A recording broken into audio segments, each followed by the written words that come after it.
बिस्मिल्लाहिर्रहमानिर्रहीम। अस्सलाम वालेकुम नाज़रीन, आप यूट्यूब चैनल देख रहे हैं। मैं इमरान खान हूँ। सबसे पहले जंग की सूरत हाल, आज जो लड़ाई लगी हुई है ख़ित्ते में मशरिक़ वस्ता में ईरान, अमेरिका और इसराइल के बीच में, इसमें पहले मैं बताता हूँ कि ईरान ने क्या किया, फिर आपको बताता हूँ कि इसराइल और अमेरिका ने क्या किया। ईरान ने 2-3 बड़े टारगेट मज़ीद अचीव किए हैं।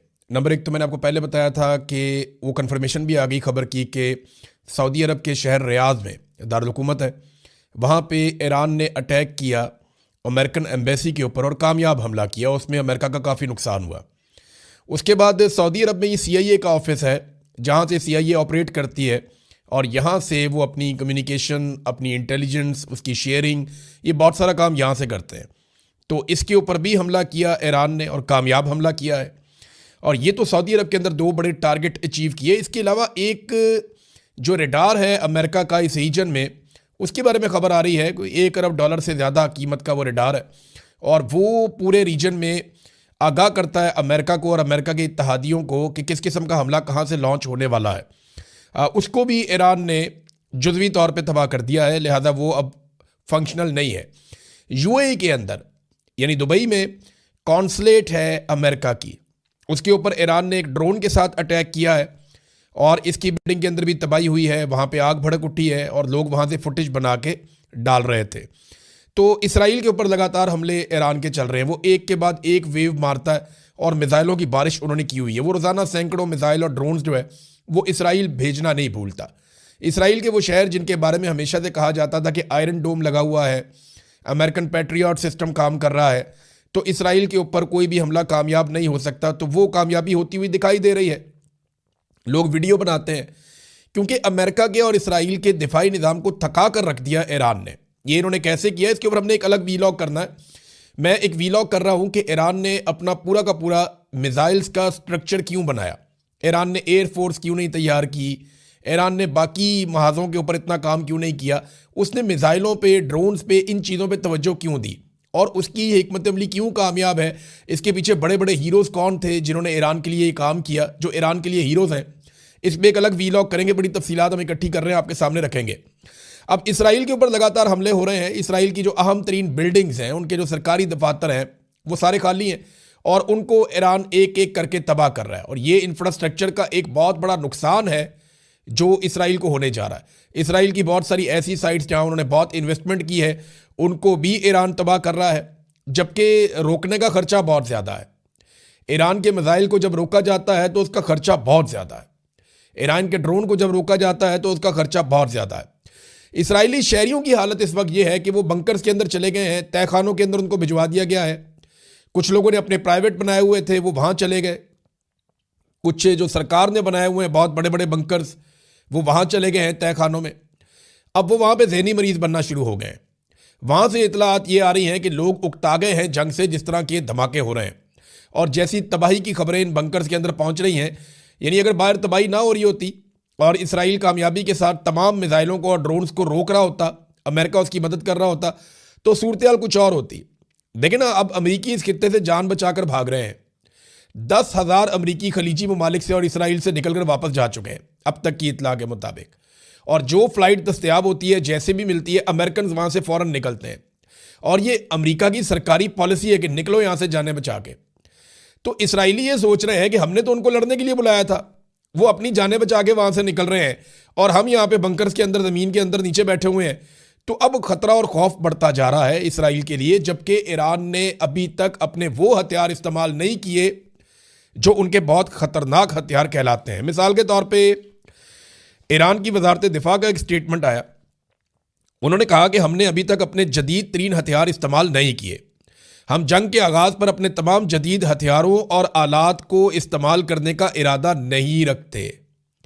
ये जनाब कहा उन्होंने। एक और बड़ा ख़तरा जो है वो पैदा हो गया कि कहीं यहाँ पे एटमी लड़ाई ना हो जाए, क्योंकि अमरीकी तज्ज़ियाकार बहुत खौफनाक सिचुएशन बता रहे हैं अमेरिका के हवाले से। तो पहले हम बात कर रहे थे जो इसराइली अवाम है, जिन लोगों को घुसा दिया है नीचे बंकर्स के अंदर, वो ज़हनी मरीज बन रहे हैं, तनाव का शिकार हो रहे हैं और एक फोबिया का शिकार हो रहे हैं। जबकि ईरान के शहरी सड़कों पे हैं और वो शहादत की तमन्ना लेकर आ गए। क्योंकि सबसे बड़ा ईरान का जो नंबर 1 शहरी था वो आयतुल्ला खामनाई थे। उन्होंने शहादत को गले लगा लिया जानते बूझते हुए, और ये वेस्टर्न मीडिया ने रिपोर्ट किया कि उनके पास ये ऑप्शन था कि वो अपनी जान बचा सकते थे। लेकिन मैंने जैसे आपको पहले कहा था कि खामनेई ये जानते थे कि अब उनकी ज़िंदगी से ज़्यादा उनकी शहादत ईरान के काम आएगी, तो वो शहीद हो गए। अब ईरान के अंदर हर बंदा शहीद होना चाहता है। और दूसरा जो एक बहुत बड़ा मसला हो गया, 167 बच्चियां 12 साल तक की उम्र की, ये 60 साल से 12 साल तक की उम्र की बच्चियां हैं। वॉलीबॉल की 3 टीमें खवातीन की, वो भी शहीद हो गई हमले के पहले ही दिन। 40 के करीब खवातीन थी, लड़कियां थीं। तो ये बहुत बड़े पैमाने पर तबाही फैली है। अभी भी 60 बच्चियां अस्पतालों में दाखिल हैं, जिनमें बहुत सारों की जान खतरे में है। इस किस्म का वाकया अगर दुनिया में कहीं भी होता या कोई भी कर देता तो दुनिया की नंबर 1 टॉप खबर बनता और सालों तक इसको डिस्कस किया जाता। 167 छोटी बच्चियां ईरान ने एक साथ दफनाई हैं। इतना बड़ा वॉर क्राइम आज तक हमने, जो तारीख है दस्तयाब तारीख, उसके अंदर यहां नहीं सुना हमने, जो जदीद दुनिया के अंदर अभी अमेरिका ने और इसराइल ने कर दिया है। उसके बाद ईरानियों का सोचने का तरीका ही बदल गया। वो रजीम चेंज ऑपरेशन, वो हुकूमत की मुखालफत, वो सारी चीज़ें चली गई। लोगों ने कहा हम आपस में लड़ते रहें, जो मर्जी करते रहें, हमारे दुश्मन वो हैं जिन्होंने हमारी बच्चियां मार दी। इससे एक बहुत बड़ी तब्दीली आई और ये एक बहुत बड़ी गलती है। और जो खामनेई शहीद ने किया, उसके बाद तो सूरत हाल बिल्कुल ही एक तरफा हो गई है। अब वहाँ पे लोग मौत से डरते नहीं हैं। इसराइल के लिए ये प्रॉब्लम है, उनके शहरी जो हैं वो फोबिया का शिकार हो रहे हैं, अमेरिकन खित्ते से अपनी जानें बचाकर भाग रहे हैं। दूसरी तरफ ईरान के ऊपर लगातार अटैक्स हो रहे हैं, बार बार अमेरिकन अटैक कर रहे हैं। और जो सुप्रीम लीडर का इंतखाब करने वाली कमेटी थी, उसने जिस बिल्डिंग में इकट्ठे होकर ये इंतखाब करना था, उस बिल्डिंग के ऊपर अटैक किया गया। नुकसानात के बारे में वही तफसीलात नहीं आई, लेकिन यह दावा किया गया कि वहाँ कई लोग शहीद हुए हैं। लेकिन अभी कुछ इतलात आ रही हैं कि कंफर्मेशन इसकी आ जाएगी, लेकिन बहुत सारे मीडिया ने इसको रिपोर्ट कर भी दिया है और तकरीबन कंफर्म हो गया है कि नए सुप्रीम लीडर मुंतखब हो गए हैं ईरान के। अबूरी लीडर थे, इससे पहले मैंने आपको बताया था, एक आए थे। तो जो नए सुप्रीम लीडर मुंतखब हुए हैं वो आयतुल्लाह खामनेई के साहबजादे मुंतखब हुए हैं। इनका नाम है जी मुज्तबा खामनेई। अब इनके बारे में 4 चीज़ें मैं आपको आज बता देता हूँ, फिर तफसील से हम बाद में बात करते रहेंगे। 56 साल इनकी उम्र है। ये आयतुल्लाह खामनेई के दूसरे बड़े बेटे हैं और पासदाराने इनकलाब से इनका बहुत गहरा ताल्लुक़ है। और ये अपने वालिद की तरह, इनके जो अकायद हैं वो उसी तरह के हैं। और चौथी चीज़ ये है कि इनके बीवी और बच्चों के बारे में अभी कंफर्मेशन नहीं आ रही। कुछ इतलात ये है कि इनकी अहलिया ज़हरा हद्दाद और इनके बच्चे शायद उस हमले में शहीद हो गए जहाँ पे आयतुल्लाह खामनेई शहीद हुए थे। अभी इसके बारे में पूरी तरह से कंफर्मेशन नहीं है, ये आने वाले दिन में आपको पता चल जाएगी। अब अमेरिका और इसराइल हमला तो कर रहे हैं ईरान के ऊपर, लेकिन उनके लिए बड़ा प्रॉब्लम यह है कि वो साइट्स किधर हैं जहाँ पे ये मिसाइल पड़े हुए हैं या तैयार हो रहे हैं। ईरान ने बहुत बड़े पैमाने पर मिसाइल तैयार करके छुपाए हुए हैं, किसी को भी इस बात का अंदाज़ा नहीं है। ईरान के पास जो लॉन्चर्स हैं वो मूवेबल हैं, यानी वो व्हीकल्स के ऊपर मूव करते हैं कि कभी किसी इलाके से लॉन्च करते हैं, कभी किसी इलाके से लॉन्च करते हैं, कभी किसी और एरिया से जाके लॉन्च कर देते हैं।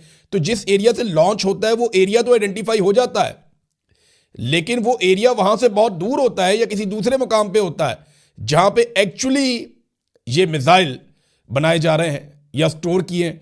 तो अमेरिका उन साइट्स को ढूंढ नहीं पा रहा, और अगर ढूंढ भी ले तो वो ज़मीन के अंदर 500 मीटर तक गहराई में है। अमेरिका की जो मैक्सिमम कैपेसिटी है, जो दुनिया के बेहतरीन दस्तयाब बम है, जिन्हें अगर ड्रॉप किया जाए तो वो ज़मीन की गहराई तक जाके हमला कर सकते हैं, वो 200-300 मीटर है। ये 500 मीटर या उससे ज़्यादा गहराई के अंदर पहाड़ों के सीने चीड़ के इन्होंने बहुत बड़ी बड़ी सुरंगें बना के उनके अंदर पूरी मिसाइल सिटी बनाई हुई है और रोज़ाना की बुनियाद पर अपने ड्रोन्स तैयार कर रहे हैं। अब ब्लूमबर्ग ने इसके ऊपर एक रिपोर्ट लिखी है, ये रिपोर्ट बड़ी खौफनाक है। अमेरिकन जो है ना, वो माहिरीन भी अब इसके ऊपर बात करना शुरू हो गए। पहले रिपोर्ट पे बात करते हैं, फिर माहिरीन पे चलते हैं।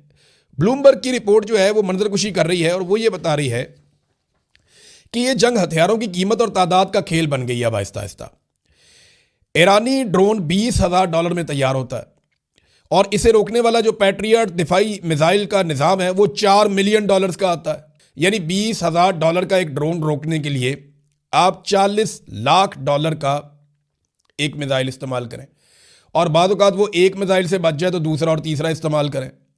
तो ये तो एक पागलपन है। इसकी मिसाल ऐसे है जैसे एक बच्चा कंकर मार रहा है और दूसरा बच्चा उन कंकरों को सोने की बॉल्स के साथ रोक रहा है। तो नुकसान किसका होगा इसका आप अंदाजा कर सकते हैं। ईरान अगर 20,000 ड्रोन भेजता है इस लड़ाई के बीच में, तो उसको रोकने के लिए कम से कम 80 अरब डॉलर लगेंगे। ये इतनी बड़ी अमाउंट है कि आप इमेजिन नहीं कर सकते। एक एक अरब डॉलर के लिए मुल्क जो है ना वो तरसते हैं।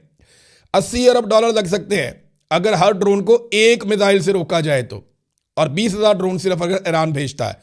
और जो इतलात आ रही है उनके मुताबिक ईरान के पास 80,000 तैयार ड्रोन्स मौजूद हैं।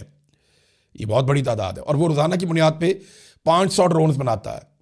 और वो मिसाइल्स जो तैयार करता है, ईरानी सहाफ़ियों ने दावा किया कि ईरान रोज़ाना की बुनियाद पे इतने मिसाइल तैयार करता है जितने कोई और नहीं कर सकता। इसके ऊपर मैं एक अलग से वीलॉग करूंगा पूरा। अब ये अस्करी एतबार से, माली एतबार से, मुआशी एतबार से ईरान पूरी तरह से थका रहा है पूरी दुनिया को।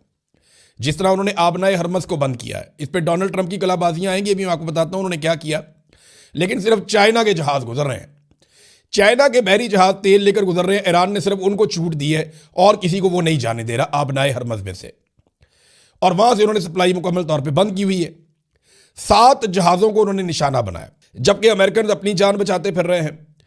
तो ईरान अगर सिर्फ 40 करोड़ डॉलर्स के, यानी आधा अरब डॉलर के ईरान अगर ड्रोन भेजे ना, तो 80 अरब डॉलर लगते हैं सिर्फ उन ड्रोन्स को रोकने के लिए। और बहुत सारे मिसाइल्स ऐसे हैं जिनको रोकने की सलाहियत है ही नहीं अमेरिका के पास। और एक, उन्हें यह भी नहीं पता कि ये मिसाइल आ कहां से रहे हैं, ये बन कहां पे रहे हैं। ईरान ने बहुत सारे एरियाज में बहुत सारी साइट्स तैयार की हैं, इन पे फिर हम बात करेंगे इंशाल्लाह। अब अमरीकी माहिरीन ये कह रहे हैं कि खित्ते के अंदर अमेरिका की जितनी भी बेसेस हैं वो तकरीबन सारी तबाह हुई हैं, और चाइना और रशिया सैटेलाइट्स के ज़रिए से ईरान को मदद फराहम कर रहे हैं और एग्जैक्ट लोकेशंस बता रहे हैं, और वो इंटेलिजेंस दे रहे हैं ईरान को अपनी सैटेलाइट्स की मदद से, और ईरान उनसे फ़ायदा उठाते हुए अमरीकी बेसिस की तबाही फेर रहा है। और तकरीबन तमाम अमरीकी बेसिस तबाह हुई हैं, ये एतराफ़ किया। दूसरी जानिब जो ईरानी वजारत दिफा के अलावा ईरानी जनरल इब्राहिम जब्बारी के मुताबिक तेल की कीमत अभी $80 से ऊपर गई है, $85 तक चली गई है आलमी मंडी में। उन्होंने कहा जी हम आबनाए हरमस को बंद रखेंगे और ये कीमत $200 फी बैरल तक भी जाएगी। दुश्मन हमारे मराकज़ को निशाना बनाएगा तो हम दुश्मन के मुआशी मराकज़ को निशाना बनाएंगे। साथ में उन्होंने तुर्की को पैगाम दिया कि दुश्मन की मदद मत करना वरना पछताना पड़ेगा। आज हमारी बारी है तो कल आपके लिए भी यही हालात पैदा हो सकते हैं।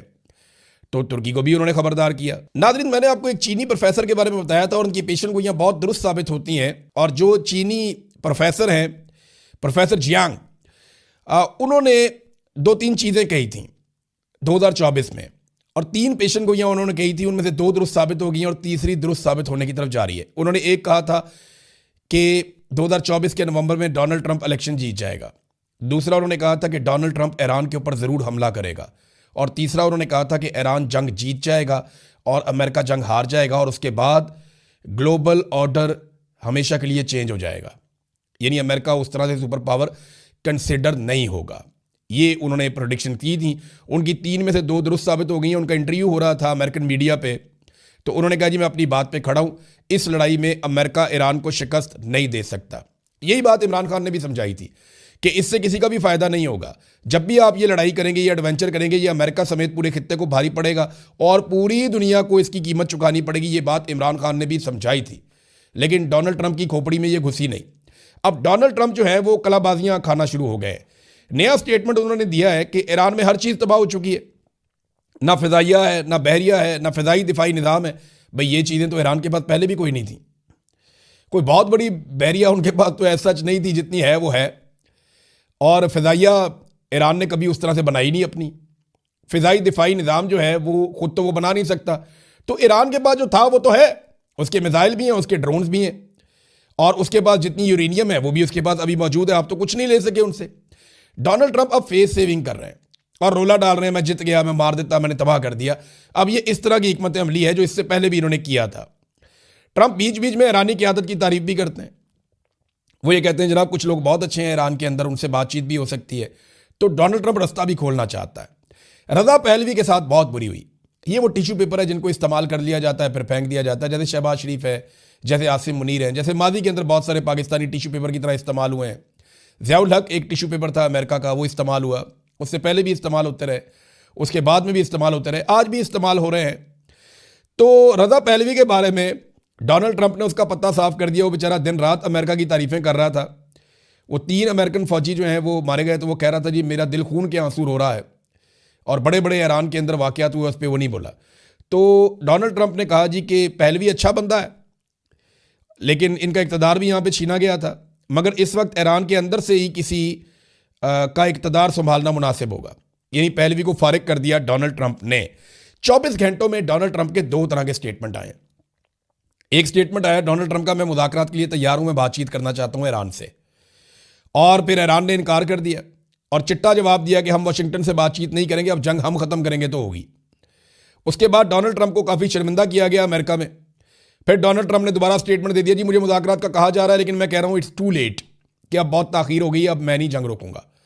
तो आप अंदाज़ा करें कि डोनाल्ड ट्रंप की इस वक्त क्या सूरत हाल है। हवाइयाँ उड़ी हुई हैं और समझ नहीं आ रही कि दाएं जाएं या बाएं जाएं, और चीज़ें उनके कंट्रोल से बाहर निकल रही हैं। एक और चीज़ नाज़रीन मैं डोनाल्ड ट्रंप की आपके साथ शेयर करता हूं।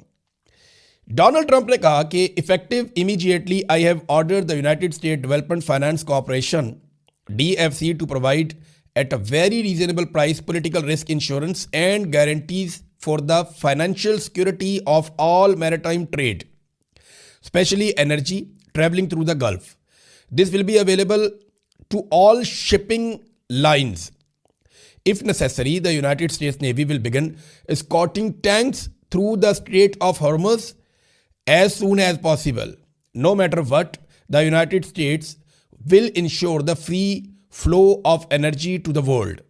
The United States economic and military might is the greatest on earth. More actions to come. Thank you for your attention to this matter, President Donald J. Trump. अच्छा, गौर करें कि Donald Trump थक गया, इस tweet में दिखाई दे रहा है। उसने कहा जी मैं कह रहा हूं कि इनको फौरी तौर पे इंश्योरेंस दी जाए, और ये मैंने अहकामात जारी कर दिए हैं फाइनेंशियल कॉर्पोरेशन वालों को, जो यहाँ पे तेल की सप्लाई करने वाली कंपनियाँ उनको, और ये भी कहा कि अगर ज़रूरत पड़ी तो अमेरिका की जो नेवी है वो एस्कॉर्ट करेगी, यानी वो हिफाजत के अंदर तहवील में लेकर चलेगी इन टैंकर्स को गल्फ़ में निकालने के लिए, आबनाए हरमज़ से निकालने के लिए। ये डोनाल्ड ट्रंप कह रहा है। उनकी नेवी अपनी जान बचाती फिर रही है, उन्हें खुद समझ नहीं आ रही कि ड्रोन से कैसे बचना है, तो मिसाइल से कैसे बचना है। वो टैंकर्स को क्या एस्कॉर्ट करेंगे? यानी आप टैंकर्स को तो वहाँ से तब निकालेंगे ना जब आपकी नेवी खुद मैदान में आएगी। आपके अपने दिफाई तज्जियाकार कह रहे हैं कि जितने भी आपके अड्डे हैं उनको तबाह कर दिया ईरान ने, और अब वहाँ पे टैंकर्स को आप कह रहे हैं कि निकलो यहाँ से, हम आपको इंश्योरेंस देंगे। लोग कभी भी कंपनियाँ नहीं निकलेंगी, ये पैसे वाले लोग कभी भी रिस्क नहीं लेते। और डोनाल्ड ट्रंप फौज के जरिए से वहाँ से निकालेगा पानी में से, तो ईरान बैठ के हैप्पी बर्थडे टू यू तो नहीं कहेगा। उसने ये ज़ख़ीरा इसलिए रखा हुआ है कि मैंने बंद कर दिया, बंद मतलब बंद, अब मैं यहाँ से नहीं गुजरने दूंगा।